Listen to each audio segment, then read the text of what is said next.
And coming up here on Joy News Prime, a video showing Medina MP Francis Xavier Susu 7 notice of plans to block a road for the protest has surfaced.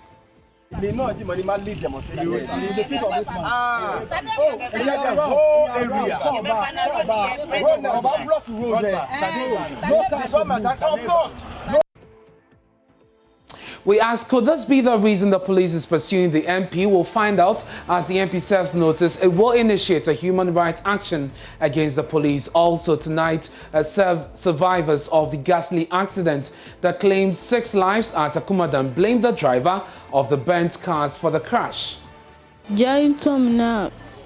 Boy, glass in pie. He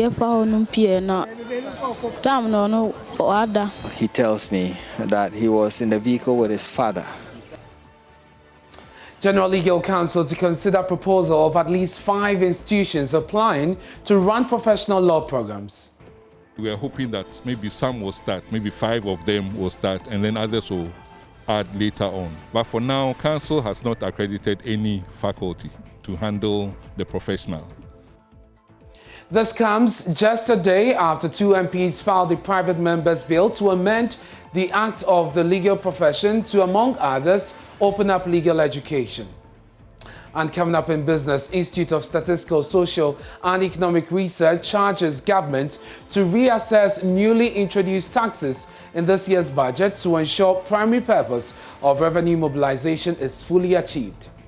Government needs the revenue. We enjoy the freebies, so it has to be paid for. But what I'm saying is some are not yielding the needed revenue. So like the sanitation levy, for instance.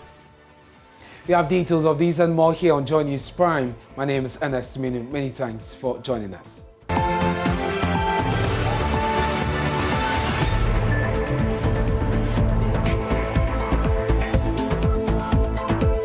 And we start from the Ashanti region. Survivors of a ghastly accident that claimed 6 lives at Akumadan are blaming the driver of the bent bars for the crash. They say he failed to heed police signals to stop and ended up crashing into a stationary Kia towing truck at the police checkpoint. But some of the survivors say the police could have done more to save the burning passengers. 6 persons were burnt beyond recognition and 22 others sustained minor injuries when the Kumasi-bound bus collided head-on with a Kia towing vehicle at the police checkpoint at Akumadan. Love FM's Erastus Cesare Donko has been interacting with some survivors and filed this report.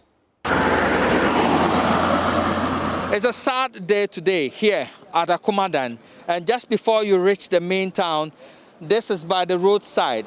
It's the Offenso Techima Kintampo Highway, and this is where this accident occurred. Now what you see behind me is what is left of the bus that was carrying passengers from Babli, close to Wa, heading towards Kumasi. Now we do understand that there is a barrier, police checkpoint, just right here to my right, and the police had stopped the Kia towing vehicle, which is just sitting ahead of me right here. And so as they were checking on the driver, this bus at top speed rammed into that vehicle and caught fire and started burning with the passengers in there. What we do know at the moment is that 6 people have been confirmed burnt beyond recognition. 22 of them managed to escape. And one of them is this gentleman who is standing right in front of the vehicle here looking for his brother who he was with in the bus. This 15-year-old boy lost his father in the accident. He and 2 others who were on board the bus shared their experiences with Love News.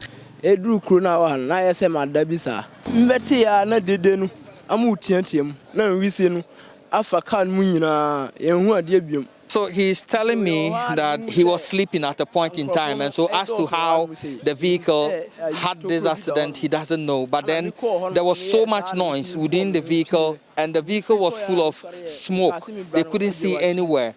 And so that is where he got to know that something has happened. And he managed to break a glass at the back of the vehicle, and he managed to get out of the bus alive. But he was with his brother. He's been searching for the brother since then. He has not been able to find him. She says, well, he's been searching for him all day, and since he has not found him, it means that now he thinks that he might be part of those who got burnt. Giant Tom now, boy, glass in pie na. He tells me that he was in the vehicle with his father, and he blames the driver of the bus for the accident which occurred. And I asked him why. He says he was speeding, and when the police stopped him, he wouldn't stop. And he crashed into the Kia towing vehicle. At that point, he says the people were in the vehicle when it crashed. He was trying to find a way to get out. At the point, he saw that they cracked the window open, and then he also came out. But that was the point where he realized the father was not with him and that he has been bent in the vehicle. In all, 17 persons were rushed to the Janice Peaks AME Zion Hospital here at Akumadan, Afrancho. Ernest Ousuansa is in charge of the emergency ward of the hospital. We had one child and we had a total of 11 males and 6 females. Some sustained minor bruises, no obvious fracture, no catastrophic bleeding, so everyone is virtually stable. Some of them say they expected the police to do more at the scene to aid passengers out of the burning vehicle. So what Michael, he's a survivor from the vehicle, has been telling me is that if the police who were standing around at that particular point had made an effort to come to the vehicle, break the windows to try to rescue some people, more people could have been rescued. But Akumadan District Police Commander DSP Jesse Ajiman says the police did their best under the circumstances. Personally, I wasn't on duty there, but what they told me is that the little that they could do at that time, they did it. They were able to rescue 22 out of the number that were on board, and the 6 got burnt. It's unfortunate. They say it's not just only 6, but the best that they could do at that time, that is what they did. Reporting for Joy News, Erastus Asaredonko, Kumasi. Let's head to the phone lines now and speak with Henry Asumini. He is the Senior Manager of Programs and Planning at the National Road Safety Authority. Thank you very much, Mr. Asumini, for your time here on Joy News Prime. More than 20 dead, several others injured, all in 2 days. Is the Road Safety Authority's plan to reduce carnage on our roads working? Good evening to our viewers, and good evening to you at Multimedia. Before everything, I'd like to express my condolences to the families who have their family members involved in these 2 crashes that have claimed about 23 lives in 2 days. This is something that is very worrying, and no country wants such things to be happening on its roads. So, as I said, my condolences goes to these families, and also to the injured. I wish them speedy recovery, and I hope that they all come out healed. Thank you very much. Yes, when such things happen, is very worrying, especially at the National Road Safety Authority and among road safety stakeholders within the country and the country as a whole. At the National Road Safety Authority, yes, we don't want such things to happen. And if you realize that now a lot of education on road safety is going on. Even I would want to also commend Multimedia, especially Joy FM and Adom FM, for the campaigns that you are running in relation to road safety.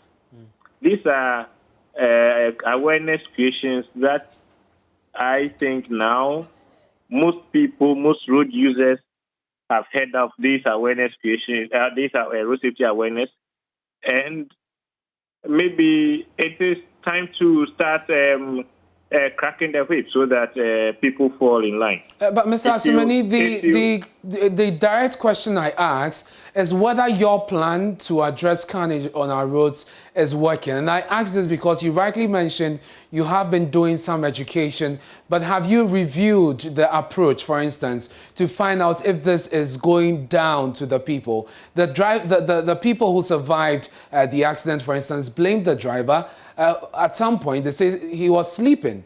And so I'm asking if your plan is working. Okay. I'm actually addressing your question because if you ask if our plan, you see, when it comes to road safety, although the National Road Safety Authority is the lead agency, it is not just the actions of the authority that can bring these accidents down. So before you do anything, you realize I was talking about the awareness creation, which even your station is part of. Indeed. So with this awareness being created, I was trying to explain, yes, people are listening to it. Now we are at the stage where people should adhere to this. If you look at these two accidents, let me just pick the one that happened this morning first. They say it's a U-turn bus that was traveling from Nandom to Kumasi. If you pick Nandom to Kumasi, you realize that this is a distance.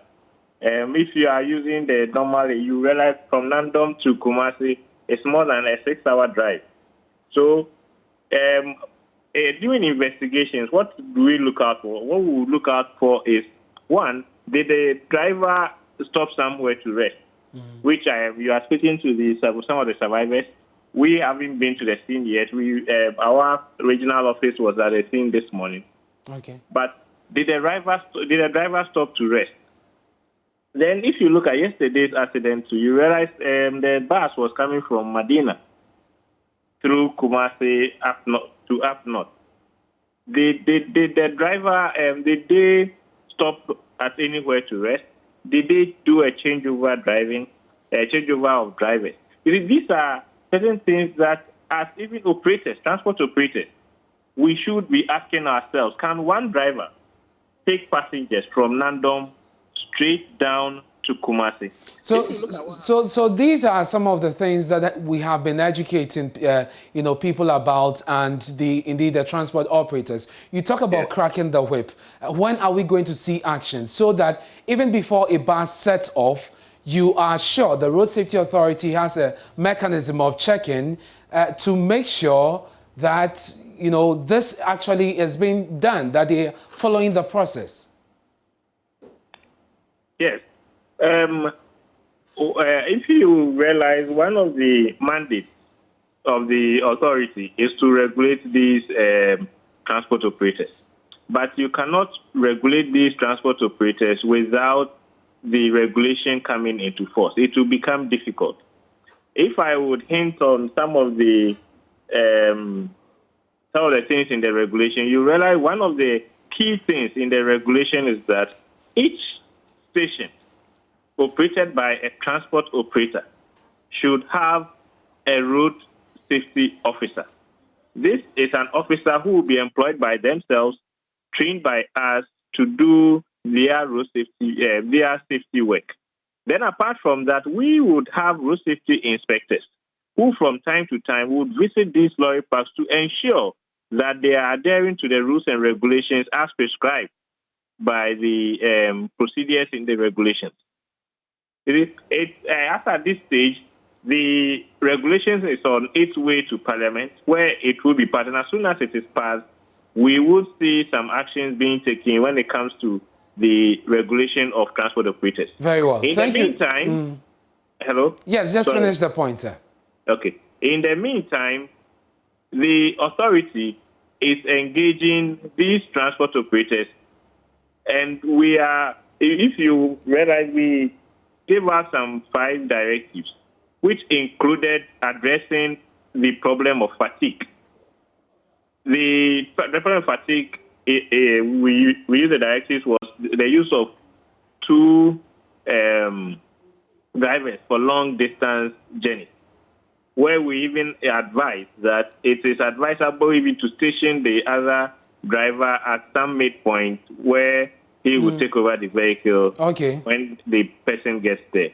Another one is also to ensure insist on the rest stops by the use of logbooks and then tachographs within the vehicle. Mr. Ansumeni, we ran out of time on this, but I want to thank you for your time here on Joy News Prime, and that's the Senior Manager in charge of Programs and Planning at the National Road Safety Authority. Now, the tussle between the embattled Medina MP, Francis Xavier Susu, and the police appears to have taken an interesting twist. A video has emerged of the MP in which he is seen interacting with a group promising to personally lead a street protest where roads will be blocked to compel officials to fix bad roads in his constituency. The police are after him, seeking to arrest him for alleged unlawful blockade of roads and destruction of property. Watch this.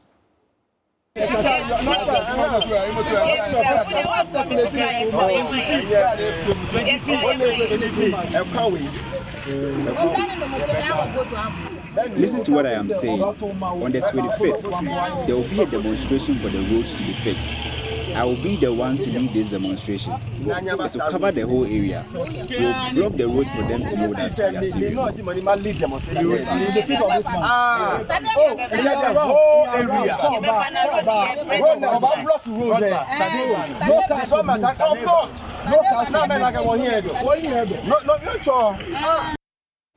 Well, the MP has issued a statement serving notice of dragging the police to court for violating his human rights and traumatizing him and his family. My colleague Kweku Asante joins me via Zoom with details of that statement. Kweku, what are the details of that statement issued by the MP?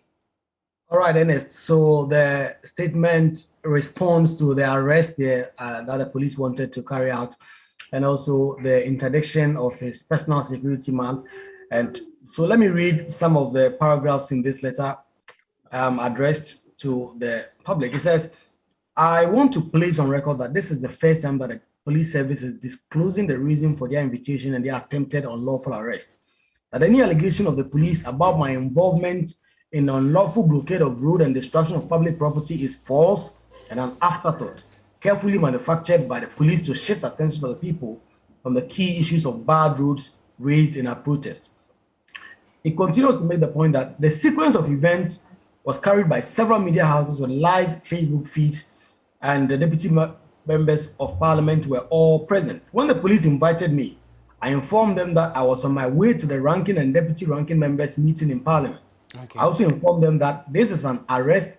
If this is an arrest, it will be unlawful, particularly when they did not tell me the reasons for this arrest. Parliamentary immunity only came in because I was on my way to parliament. Then he continues to go to the specific issues regarding the interdiction of his personal police officer. But before that, he makes the point about the arrest that the police wanted to carry out at the church in Medina just last Sunday. He says this interdiction is unlawful, and his lawyers are going to look into that, and they're going to write to the police and ensure that this is reversed. But on the specific subject of the trauma he says he has suffered, he says that it is strange that the police will go to all this length to cause emotional and psychological trauma to a member of parliament and his family, only because the said member led a lawful protest with his people. And forget about the fact that recent violent crimes are up by 20% as of June 2021. The police administration is more interested in politicking than fighting crime. That is a shame and an indictment on the current IGP, an indictment on democracy. So essentially saying that he has not done anything unlawful, that if the police want to arrest him, they must use the means that have been properly laid out in parliament. And then before you go, a video has also come out of the member of parliament speaking to some people in the constituency, actually telling them that the police will not be able to arrest him because he does not intend to waive his parliamentary immunity.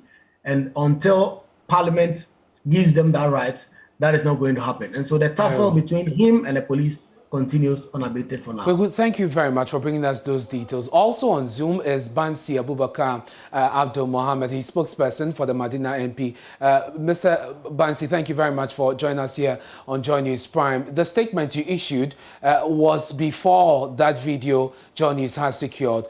Following your knowledge of what is contained in that video, how does the MP react to this? Thank you so much, Ernest, and thank you thank you to your listeners. Yes, I have seen the video, and I was present with the MP when it was recorded. In fact, the MP was saying exactly what we did on the 25th of October, that we were going to block the road with human traffic, just as it happens in all demonstrations that we've witnessed in this country. And so that was basically what he was talking about with some of his constituents who were disturbed and were angry about the poor state of the Ayimensa road. You are saying that when the MP says they're going to block the road, he wasn't referring to the burning of tires and that human traffic? Not at all. That's not what he meant. And in the video, he did not make mention of burning of tires. In fact, and on that day, when we embarked on the demonstration, we started the demonstration with the police. The police were actually on the grounds before the MP joined the procession. And when we started, the journalists were there. The MP actually picked an Obono FM reporter in his car at Ayimensa, and he drove with her through Kweiman Damfa and then joined the police who were already on the grounds at Otinibi Last Stop Canteen. And from there, they started the demonstration, and there was no point in time that the MP participated in the burning of tires or sanctioned people to burn tires or participated in the blocking of roads. In fact, the MP, together with the police, they escalated many situations and got the youth to stop blocking roads. Yes, some youth attempted to block the road with certain material, but the MP played an active role in getting them to stop the blockade. But you're aware that according to the Public Order Act, if such things happen at a demonstration, the leader of the demonstration will be held responsible. And so why is the MP not availing himself to the police on these matters? Well, if that is what we're saying, then a lot of people in government now and out of government would have been in jail. That is not true at all.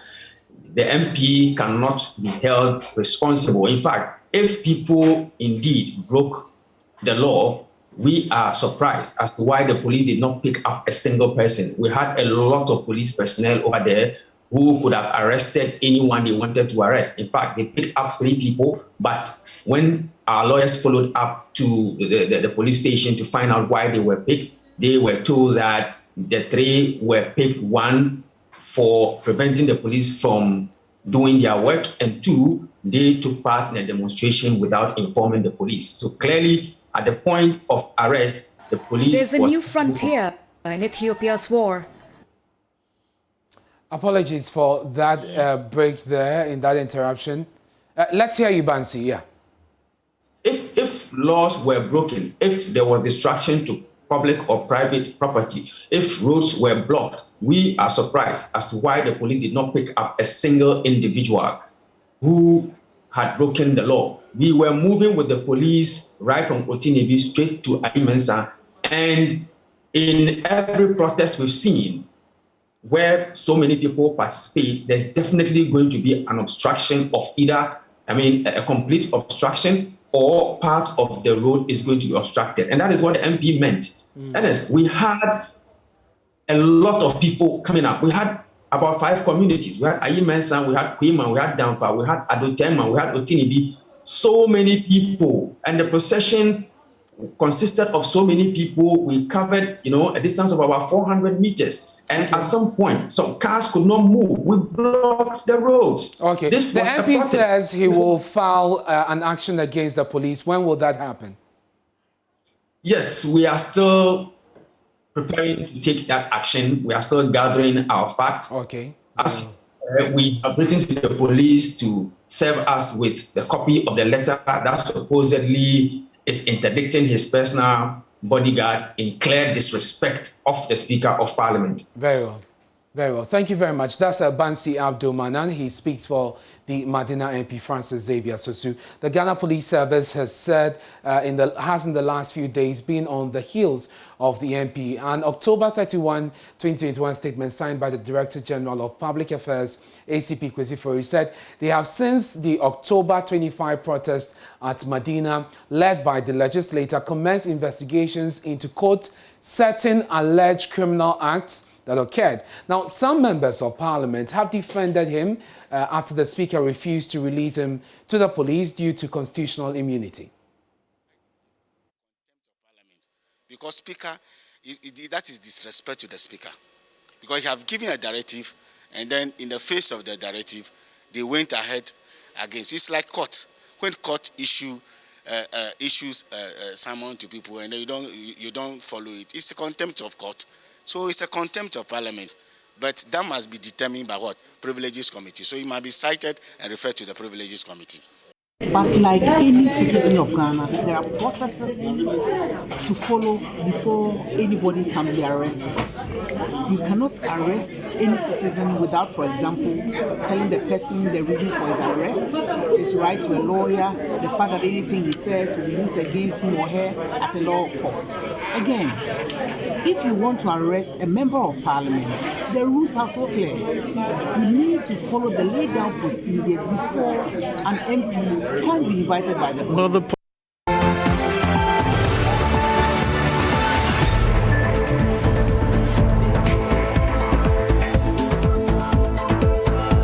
Thanks for staying with us here on Joy News Prime. The Teacher Trainee Association of Ghana is demanding the release of allowances due its members. According to the group, members are owed 6 months of allowances, which is adversely affecting the academic work.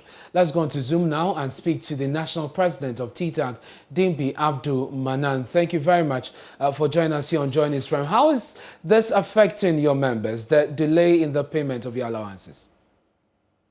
Thank you very much, and a good evening to all teacher trainees across the 46 public colleges of education. In fact, there's hardship in the teacher trainee fraternity. As a result of the delay in the payment of the allowances, the new academic calendar, that's for the 2021-2022 academic calendar, has been put on hold.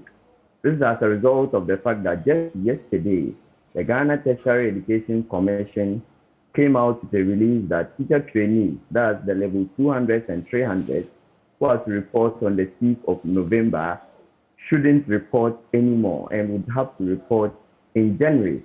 This means that it is going to affect the calendar totally. Now, what most people out there don't understand is that the teacher trainee allowance has a component of it being used as feeding in the colleges of education. So the principals have no option than to delay with the reporting of the students, because even if they go, they won't be able to feed the students. So what has been the response from school authorities and government on the delay?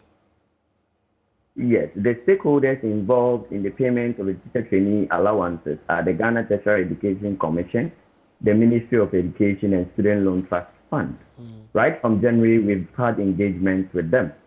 And right from January, we were told that we were in a transition period. And as a result of that, trainees would have to be patient with the government for the vetting of the ministers to be done and other government appointees. Later on, we were told that the finance minister, who would have given the approval for the payment, was also ill and was taken out of the country, and that we should be patient too. Unfortunately, at the time the government was to pay the allowances, we were already in the 4th month and we owed 4 months by then. The government paid 2 months of the allowances and assured us that in the middle of May, the other 2 months will be paid. That was then when they owed us 4 months of allowances. May came and then it passed. From there, we're assured by the government that through the Ministry of Education, and even the PRO of the Ministry of Education also told us through a certain interview on media that the allowances will be paid before the end of September. September elapsed, yet the allowances were not paid. Our level 400 students are currently undertaking an out-program segment in their colleges of residence. As a result of this, they would have to hire rooms and fend for themselves in the communities they have been posted to. Now, the just ended academic year ended in August, and the teacher trainees were expected to start the out program in September, on the 13th of September 2021, within 2 weeks period. So we asked ourselves, where do we expect the trainees to get money to support themselves? This is a very big question we've been asking ourselves today. And we understand. Yes, finish. It's so We were told a month ago that the money is with controller. Up to now, it is the same feedback we are getting from the stakeholders. So the monies are with controller. When we tried to make inquiries from controller, we were told that controller is a very big place. And we as an association cannot make inquiries unless the Ministry of Education does that on our behalf. So what happens now for you teacher trainees going forward? What action are you going to take? Are you just going to wait? Yes. For us now as teacher trainees, the National Executive Council is the third highest in the association. And the National Executive Council is yet to meet on the 5th of what we intend to do as teacher trainees. But what we have stated is that the over-delay in the payments of the allowances is actually affecting us a lot. And we are ready to do anything at all to ensure that the government honors its promise that it made to us in 2016 when it was running for the election. All decisions or all actions are on deck for us to ensure that the government pays us the allowances. And now that the students are also home and they are not on campuses, we are looking at a very, very strict measure we are going to use to ensure that the government is going to honor its promise to teacher training. Thank you very much. That's Dimbi Manan. He is the national president of the Teacher Trainees Association Ghana. About 100 sex workers and suspected criminals are currently being screened by the Central East Regional Police Command. The suspects were picked up at 3 separate nightclubs and other hideouts at Kaswa in the Wutusenya East Municipality of the Central Region. The Police Regional Commander, ACP Odru Amenin, says those found culpable will be arraigned. In an interview with Adom News, the commander urged residents not to hesitate to report suspicious criminal activities for the appropriate actions to be taken. Let's go on to the phone now. ACP Odru Amenin joins us live with more on this. ACP, help us. Was this a regular swoop or a targeted one based on a tip-off or intelligence?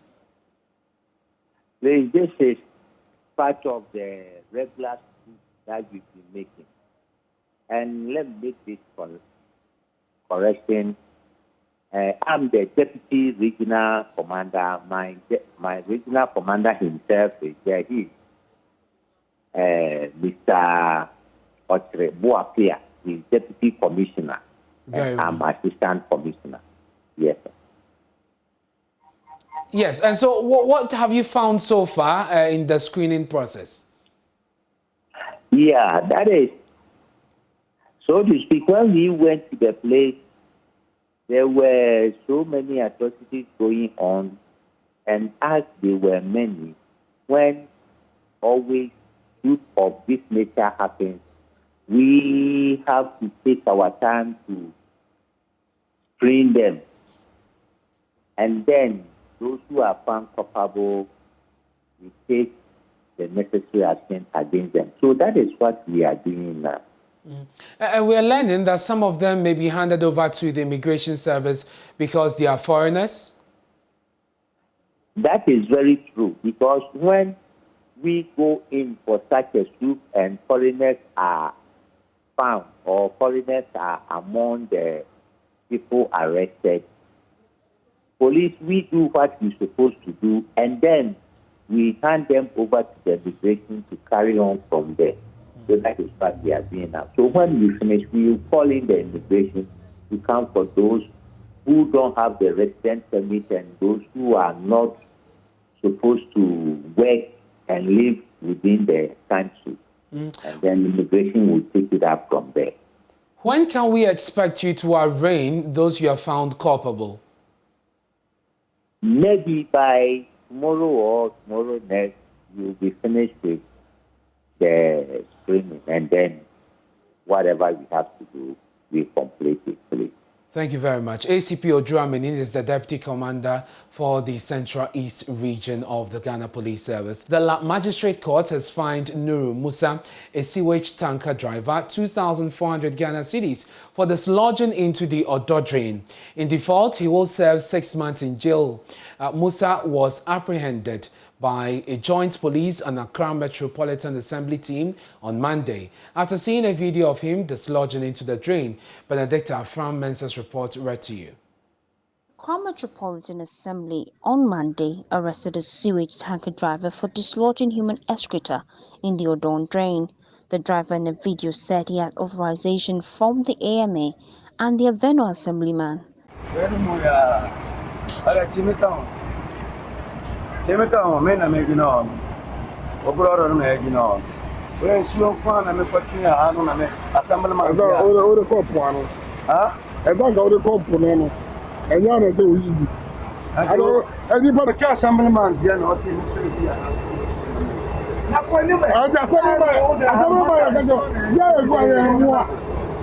District Environmental Health Officer Joseph Asitanga gave details about the arrest.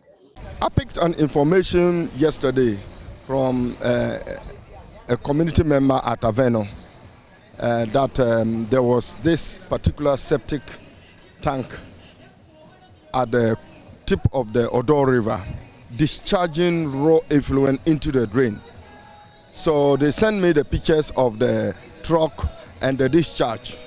Upon the information I received from the community members, this morning we made a move to investigate to see which truck has come to do that particular exercise. So by our tracking, we moved to the Lavina Hill where the Cesspit MTS park. So when we got there, we tracked and we could not get the truck.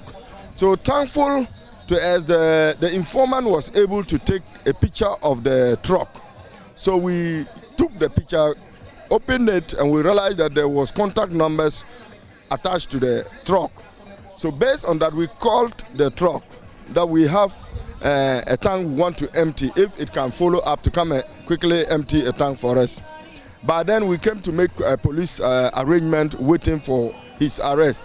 So when we called, upon the call, he moved the car and got to the point of the scene. Can you see here? So when he got here, we apprehended the driver and the truck.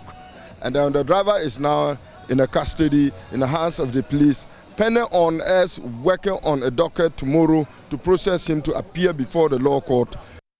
Speaking to Joy News, the assemblyman for Aveno electoral area, Alfred Esiedo claimed he had no knowledge of the operations of the sewage driver. It's quite unfortunate. This morning, someone sent me a video of someone dislodging fecal matter into the Aveno drain, and the person boldly said the assembly member asked him to come and do so, and I was taken aback. So I took my time to watch the video. Quickly, I have to report the matter to the sanitation department, the sub-metro, that is AMB, which they took the matter up. So you can see that the car number is there, and the person boldly showed his face. And thanks to the public health, yes, the public health department under the sub-metro of AMB, quickly they followed it up with the car number, and they made a follow-up to the company, of which they arrested the owner of the company. They brought him to the police station, and he was able to produce the driver. Initially, the driver denied even doing anything of such, but when the video was showed to him, he was taken aback. And to God be the glory, and kudos to the police. The driver has been arrested, and I want to put it on record. He has never been authorized by anybody to do that, and investigation continues. And I'm hopeful that tomorrow he will be sent to the sanitation court, and the court will take the matter from. District Environmental Health Officer Joseph Asitanga urges the public to report anyone who flouts environmental laws to the appropriate authorities. I think sanitation is everybody's responsibility. The responsibility of sanitation does not lie in the hands of AMA or the government alone. Each other is a keeper of sanitation. So from henceforth, we want to remind or call on the public. Anybody, you see him causing filth within the environment unlawfully, that you think that what the person is doing one way or the other goes a long way to pollute or cause public health damages, quickly call the Environmental Health Department of AMA. We'll give a quick response, and whoever is causing that nuisance will be apprehended and put before the law court. To some other stories now, the Ghana School of Law will in the near future lose its monopoly over legal education in the country. According to the Director of Legal Education at the school, Professor Kwesi Prempeh-Ek, discussions are underway to introduce a bill that will see the General Legal Council accredit at least 5 institutions to run the professional law program. Professor Prempeh-Ek revealed this during a tour of the proposed site for the construction of a law village at Legon. Michael Papani-Ashale's report. These are suggestions which have been discussed and are still being discussed. As to the law faculties now running the professional exam, and then they doing the exit exam run by the Independent Examination Committee. That is an ongoing discussion.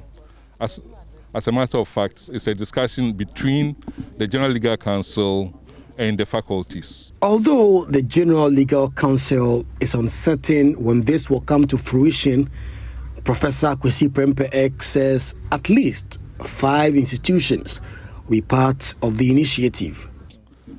Initially, maybe all the faculties will not be in a position to handle that aspect of the professional course. But we are hoping that maybe some will start, maybe 5 of them will start, and then others will add later on. But for now, Council has not accredited any faculty to handle the professional. There's discussion, there's legislation going on. There's also a revision of the Legal Profession Act bill. There's a bill that is being discussed among us at the General Legal Council, among the faculties of law, the deans of the law faculties. That discussion is an ongoing thing. The Council in May 2021 had sought for the construction of a 4-story ultramodern academic building to make room for more students to be admitted. There will be space for more students when the project is completed. Yes, so that is the plan. Chief Executive of Joburg Construction Company, Joseph Amate, updated the team on progress of work. We are supposed to complete in 24 months. 24 months is, that will be in May 2023. That is when the completion time is. Yes. So, so far, within the 6 months period that we have done, which is the substructure, which we have said that we have gone about 70% complete and we are left with 30% to done. Now, if you understand construction a little bit, substructure is the whole construction of the building. If you are able to do completion of substructure, the rest of it will just be an autopilot. It wouldn't be much to talk about. So you realize that within 2 months you see all the flow ongoing, the block work. Those are very simple aspects of the job. But the main technical aspect of the job is more of the substructure. Michael Papani-Ashale's report for Joy News. You're watching Joy News Prime with me, Ernest Mini. We're taking a short break. When we return, we'll bring you business. Stay. And welcome to Business. I'm Charles Aite. The Institute of Statistical, Social and Economic Research is charging the government to reassess the newly introduced taxes on this year's budget to ensure that the primary purpose of revenue mobilization is fully achieved. Government introduced new taxes such as COVID-19 health levy as well as sanitation and pollution levy to aid the recovery of the economy after being impacted negatively by COVID-19. Director of ISA, Professor Peter Quarter, spoke at the launch of the State of the Economy report for 2020. We have more in this report. According to the Director of the Institute of Statistical, Social and Economic Research, ISA, Professor Peter Quarter, Ghana is among the fastest growing economies in the world currently. He, however, reiterates the focus on the agriculture and manufacturing industry to boost the country's economic growth post-COVID-19. Growing, you find that agriculture and manufacturing, the labor-intensive sectors of the economy, are not growing as much as one would have expected. And if that is not the case, that is not happening, it's going to affect our job creation efforts. Because these are critical areas that employ more people. So you want to channel resources into, apart from the other sectors, ensure that these 2 critical sectors grow at a very high pace to absorb labor. Of course, COVID-19 has affected a lot of things.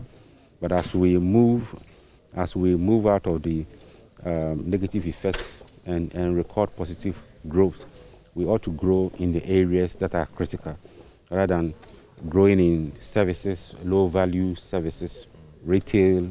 We need to grow in the manufacturing sector. We need to grow more in agriculture. Professor Peter Korte believes redundant taxes should be reviewed and scrapped if the need arises. This, according to him, will help in the country's revenue mobilization. The government needs the revenue. We enjoy the freebies, so it has to be paid for. But what I'm saying is some are not yielding the needed revenue. So like the sanitation levy, for instance, the last the quarter 2 2021 figures show that they are not yielding much. It is the COVID-19 levy, health levy, as well as the financial sector levy that is raking in the revenue. But sanitation levy, for instance, is not bringing in much. So a review of these taxes to see whether they are being efficient or we are rather spending more money collecting this little revenue. You scrap them and replace them with something that will bring in more revenue to the system. Now, Cabinet is deliberating on the final draft of the tax exemption bill as government pushes for it to be laid in Parliament before the end of this year. Now, this is an assurance from the Minister of State of Finance Ministry, Charles Oduboahin. The bill, which is long overdue, when passed into law, would help government streamline tax exemptions for businesses and foreign investors in the country. Mr. Oduboahin spoke at the Stanbic Bank Graphic Breakfast meeting organized here in Accra. We have more in this report. Finance Minister Ken Ofori-Atta has hinted in previous budgets that the tax exemption bill will help government block some loopholes in the country's tax holidays system. After several challenges, government is hoping to get the bill passed this year. Speaking at the Stanbic Graphic Business Breakfast meeting, Minister of State at the Finance Ministry, Charles Oduboahin, said the bill will be laid in Parliament before the 2022 budget. I mean, we've been talking about this exemptions bill from 2017, 2018. And in fact, we just submitted a draft to Cabinet. The plan is to try and get it laid before Parliament, before we submit the budget. I think we have a meeting tomorrow to finalize that and get it laid. But the objective is not to enter 2022 without the exemptions bill laid.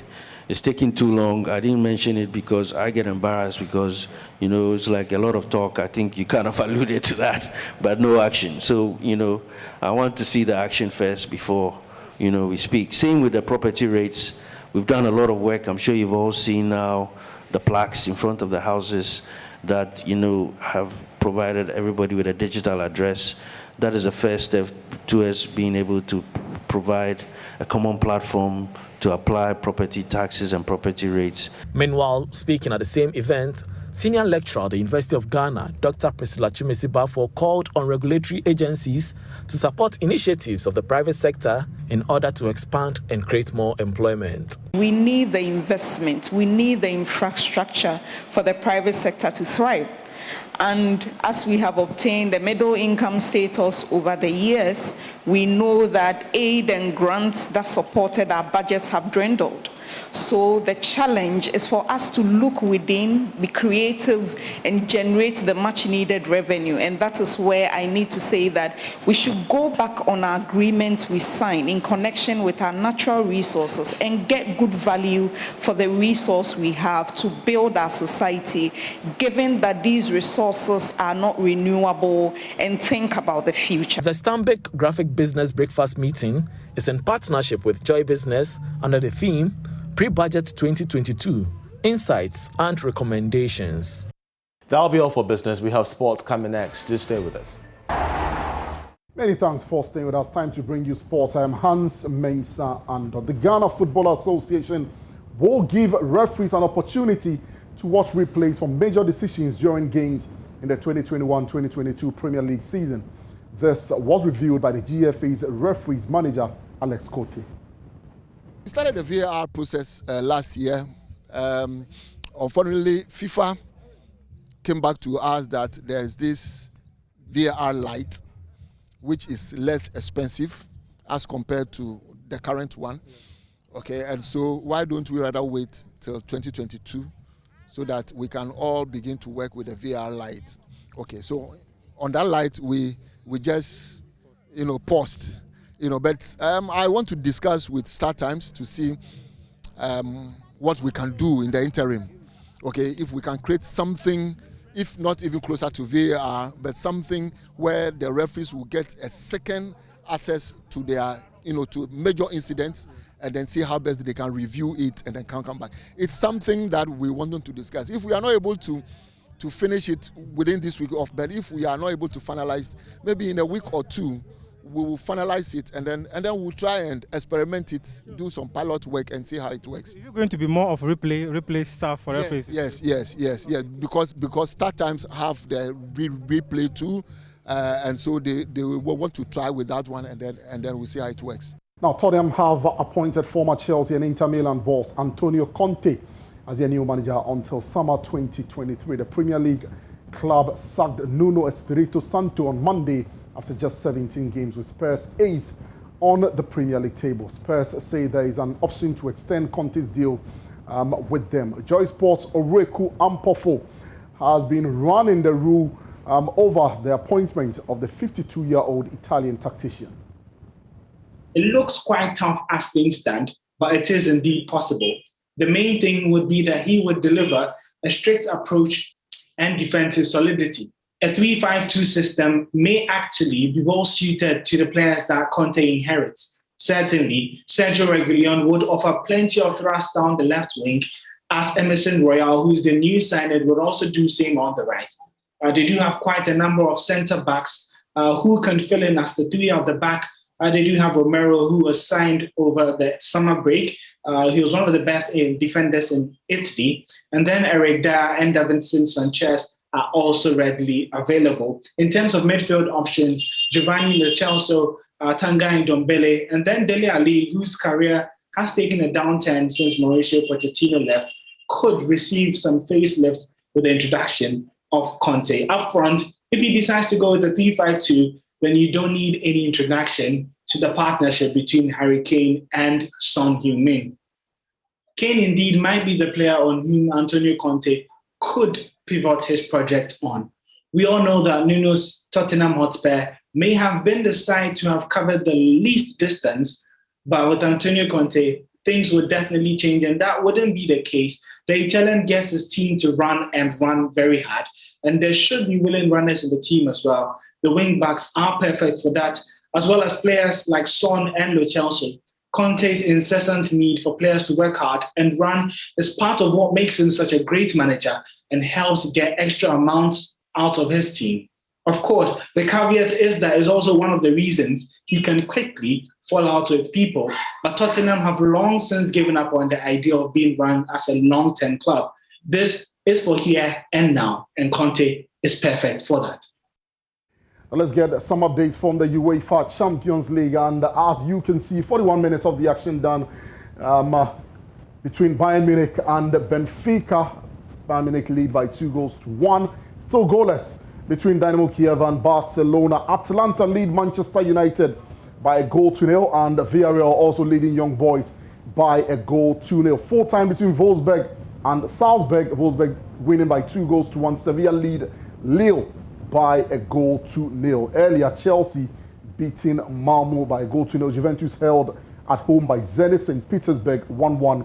That game ended. So those are some of the results of games that have ended in the Champions League, and the others that are still ongoing. Later at 10:30 p.m., we'll be here on Scoreboard to take a look at the results that we would have gathered. Thank you very much. That will be all for now. You can read more at myjoyonline.com.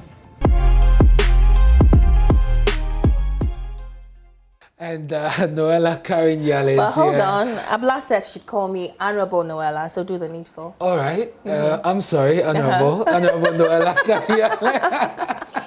How are you doing? I'm good. You're looking beautiful as always. Thank you. You're looking suave yourself. Thank you. What do you have for us today? So Paul Kessler's in the news. He visited the HIT studios and had a conversation with Andy Dosty around his colleague musicians, Medical and Shatawale, and of course their time in jail. Yeah. As you know, in 2014, Paul Kessler was arrested for smoking cannabis in public, and he had to do a little time in jail. Exactly. And so he was recounting that moment and how it made him respect the laws of Ghana more. Big ups to the Ghana law. the thing about Ghana be say, you know they fear until the fear catch you. So I know they fear, but I don't want to get into any problem. So, yeah, I'm just trying to be, you know. No, but I thought you were some lawless individual, someone who didn't really care about I the really law. respect the law. I am somebody the law has dealt with before. So there's no way I would disrespect the law. The policeman, the CID, the so-called CID who came out to do pull a gun on me and all that, he was shaking, he was drunk. Really? Yes, his gun fell down. He was drunk. But you know, it's the law. When the law catches you, there's nothing you can do about it. But yes, yeah. But he could have also ended up in something else. Because if you want to arrest somebody, I believe that you have to have a warrant to arrest the person. But if you come with a force by yourself, drunk and not unable to control yourself, really, your gun even fell down. I could have, you know, anybody who has a bad intention could have done something else. Okay. You see, so you know, it should be done right. It definitely should be done right. Interesting revelations there. Interesting, pretty much interesting. If indeed what happened on the part of the police officer did happen, that's very unfortunate. Yeah, but like you said, I mean, he was the one on the other side of the law. And that's so, right. Yeah, he needed That's to right. face it. But away from that, also on Daybreak Hits, Nidosi, with the help of his able panelists, discussed the issues about, you know, emerging artists who usually show a lot of promise, but after 6 months, you know, you never hear of them again. I mean, we call them social media sensations because they bust into the scene with a great record. They have this big buzz around them, but usually, like I said, after 6 months, if they're lucky, a year, you never hear anything about them. And so they basically, Mr. Logic and Bulldog took turns to share their opinions on why that is. And for Bulldog, he believes that inconsistencies on the part of the musicians amount to that problem. Once you're not consistent, forget it. Nobody go mind you. So if you tell yourself that, okay, quarterly, I'm going to feed my fans with music, do that. Initially, when you start, they will not follow. You know, they'll be like, okay, this guy some way. Why do people post every day on Facebook? So, or Instagram? Just, you know, they need to be consistent. With time, people will come and go, oh, Charlie, this is the calendar. Oh, Charlie, this guy, every 3 months, he could drop something. Let's go and listen. One Baku Befa, and you just need one song. Everywhere in the world, from the Michael Jacksons to the Bob Marleys, they only had one song. Everything else followed. One. So if you're not consistent, please, you can be the best of the best. Rap better than Drake, rap better than Tupac. You won't get anywhere. So be consistent. You see, look, I've seen artists go from 1 like to 15 likes, from 15 likes to 300, then to thousands. You understand? Now, if I keep saying this all the time. Well, for Bulldog there. Well, for Mr. Logic, he believes usually the artists, oftentimes they're not. They immerse themselves or they get lost in that world where almost everybody's telling you that you're doing great. You know, so their fans, their friends, their acquaintances are telling them you're the top guy in Ghana right now. And they get lost in that world. They refuse to pay heed to the counsel of their financiers or managers. And that also can cause that problem. You are working with them. They are so interested in the side compliments they get. Oh, I saw you on TV. You are doing well. Who is your manager? Oh, Charlie, you are doing well. From there, they start feeling that they are arriving. Then it picks to a point where, I mean, the fame gets to their head. You're not the only person they know. Now, like Budok said, Vanilla comes here. They get other contacts. Yes. People hail them. People hail them. People start saying, oh, Charlie, I know somebody who can do better than what Mr. Logic is doing for you, Cry. Charlie, meanwhile, they've forgotten that it was Logic that gave you that first traction. And Logic has a plan. Now, they start feeling that now people are contacting them, DM them and all that. So it's like you are not enough. This is leading to their fall. Because you started with a plan. They won't allow you to complete your plan. You are quick to fall if you violate the people around you after you've seen fame. If you stop all the rituals you used to do. I agree, 200%. Yeah, I do 500%. Okay. But that'd be all. Thank Honorable you. Noella signing out. Thank you very much, Honorable, for bringing us the latest in the world of showbiz. And that's it for Showbiz. We have more stories for you after this break.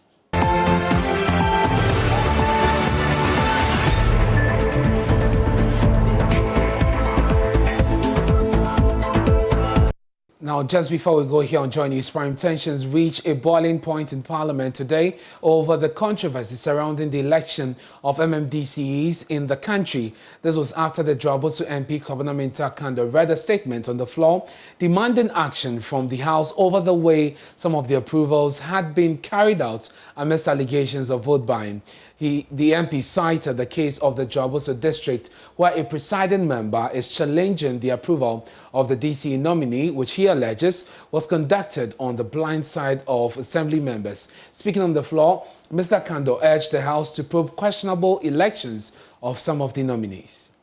Mr. Speaker, at the core of our democratic practice is elections, an opportunity for opposing elements to register their displeasure with how and by whom they are being governed, and any attempt to silence, muzzle, or rid citizens and elected representatives of their right to oppose decisions made on their behalf have the potential to open the doors of anarchy and lead to an open disastrous revolt. This must by all means be prevented. Mr. Speaker, unfortunately, it is not a unique occurrence, but seems to have been flawlessly replicated in several districts across the country. The plethora of locations where such horrible examples include Swaman District, Babeni Anyanso Bekwai, and Sachirakumawu. Mr. Speaker, although MPs are non-voting members of the District Assembly, they are ex officio members of the Assembly who must be present at meetings of the Assembly. Mr. Speaker, the Kumawu MP, however, had the unfortunate ordeal of being barricaded out of the Assembly Hall where meetings to conduct elections for the president nominee for the Kumawu district was ongoing. But the Minister for Local Government and Rural Development, Dan Botre, in a sharp rebuttal, berated the Speaker of Parliament for admitting the statement from the Jobosu MP. Mr. Botre said, contrary to information provided, neither the President nor the governing NPP has been involved in the confirmation of MMDCEs. Let's listen to the hot exchanges on the floor of Parliament. In the manuals of, Hansard of this House, is saying that this matter should not be dealt with by the ruling MPP. It's admission of the fact that a political party is involved in the process of confirming an MMDC. But that's not the case. The Act 96 which we passed in this Parliament, there's nowhere where a political party gets involved in this. Again, this is not MPP Ghana or Akufado's Ghana. It's allowed to stand in this House. Mr. Minister. And I'm saying that I'm surprised. Mr. Minister, yes. I share your position perfectly, but yes. I wish you didn't go to that angle of you are surprised this statement was admitted. If you can take off that aspect, I would be more respectful. I'm no longer surprised. I'm no longer surprised. I'm not very surprised that consistent with what is happening, such a statement has been made in this House. I'm no longer surprised at all. I'm not surprised. But let it be made clear that it's full of fallacy. The process of confirmation of MMDCA is aligned in the Constitution and in Act 936. And that's it for Joy News Prime. Many thanks for your company. We have more stories when you log on to myjoyonline.com. Up next is PM Express with Evans Mensah, and we're asking the question, are members of Parliament above the law? We are dealing with the issue of the MP versus the police. Stay with us.